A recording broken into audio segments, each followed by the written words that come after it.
Hablaremos esta noche de venenos en Roma. Las historias de envenenamientos en tiempos de la República y durante el Imperio Romano fueron muchísimas.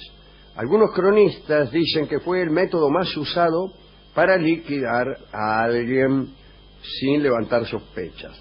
Matar con venenos era mucho más frecuente que enviar esbirros anónimos a liquidar a alguno. Allá por el año 328 a.C. tuvo lugar un suceso curioso que se conoció como la conspiración de las damas. En aquel año murieron en Roma unos 20 ciudadanos de los más ilustres y distinguidos. Así fueron finados cónsules, pretores, senadores y otros patricios. Todos presentaban los mismos síntomas, digamos. Los médicos estaban muy desorientados y el pueblo creyó que se trataba de una peste. Pero vino a suceder que una esclava se presentó ante el jefe de la guardia, que se llamaba Fabio Máximo, y le ofreció revelar el secreto de aquellos sucesos, siempre y cuando su confesión no le causara o no le acarreara daño alguno. Fabio dio las garantías necesarias a la muchacha, que contó con detalle cómo las más distinguidas señoras romanas eliminaban a sus esposos por medio de venenos. La guardia pudo incluso sorprender a unas 10 mujeres que estaban cocinando las drogas y tenían los venenos cuidadosamente ocultos. Todas fueron conducidas al foro para esclarecer el asunto ante el pueblo. 2 de ellas, Cornelia y Sergia, sostuvieron en su defensa que los brebajes encontrados eran unas medicinas saludables. Para comprobarlo, los magistrados las obligaron a que tomaran sus preparados. Cornelia y Sergia, al beber aquellos brebajes, murieron en el acto. Las otras mujeres denunciaron enseguida a las que les habían enseñado a preparar los venenos y finalmente fueron condenadas 170 damas. Nunca pudieron comprenderse del todo las razones de esta confabulación.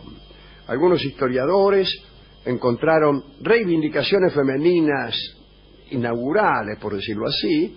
Otros han dicho que fueron ellas mismas, estas mismas chicas, víctimas de vendedores de pigmentos peligrosos recomendados para asegurar el amor de sus esposos.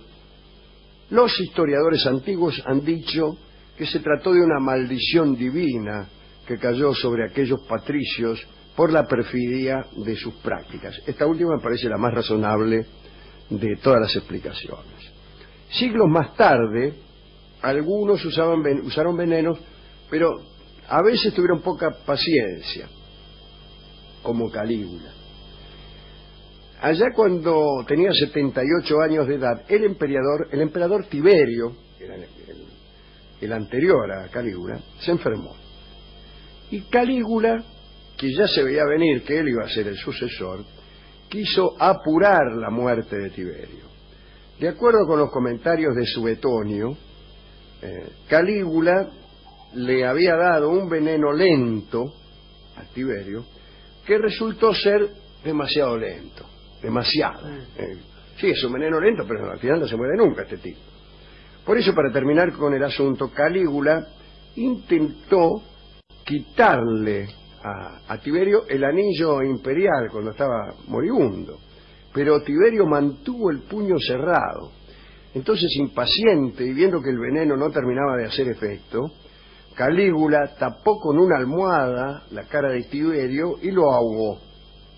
Y enseguida se hizo del poder. Después no tuvo inconveniente en pronunciar sobre el cadáver aún caliente del emperador un elogio fúnebre. A Calígula le gustaban mucho los venenos. Los coleccionaba de diferentes clases y probaba en las personas sus efectos. Era muy aficionado también a los gladiadores y también probaba en las personas el efecto de los gladiadores. En una oportunidad, uno de ellos, llamado Columbiano, ganó una de las peleas, pero quedó herido. Quedó con una herida abierta. Y Calígula se ofreció personalmente a curarlo. Y en realidad lo que hizo fue probar en la herida uno de sus venenos. Y el gladiador se murió, vamos a decirlo así. Pero su nombre sobrevivió por muchos siglos, porque hasta bien entrados los tiempos medievales se usó aquel veneno mezclado por Calígula que se llamaba veneno columbiano en honor a aquel gladiador. Una famosa envenenadora romana fue Locusta y participó en el envenenamiento del emperador Claudio, que casualmente fue el que sucedió a Calígula. Como es sabido, Claudio, después de la muerte de su tercera esposa, que era Mesalina, se casó con Agripina, ¿no?, que ya tenía un hijo. Ese hijo se llamaba Domitius, pero después cambió de nombre y se llamó Nerón. Parece que Claudio se arrepintió enseguida de su casamiento con Agripina y también de haber adoptado a Nerón. Agripina se dio cuenta de que estaba en grave peligro y le encargó a Locusta que preparara un veneno, y le pusieron ese veneno en un plato de hongos, un plato de setas, suele decirse, que el emperador iba a comer. Pero bueno, el tóxico no pareció tener buen efecto, o mal efecto. Claudio, después de algunos días de descompostura, empezó a mejorar. Entonces Agripina, temerosa de que su plan pudiera ser descubierto, le ordenó a su médico, que se llamaba Genofonte, pero que no era historiador, que terminara por fin con Claudio y se matara de una vez. El médico, sobre pretexto de provocar unos vómitos, tocó la garganta del emperador con una pluma que había sido previamente untada con un veneno que esta vez fue eficaz, y Claudio murió al momento. Pero es más interesante la participación de esta misma Locusta en la muerte de Británico.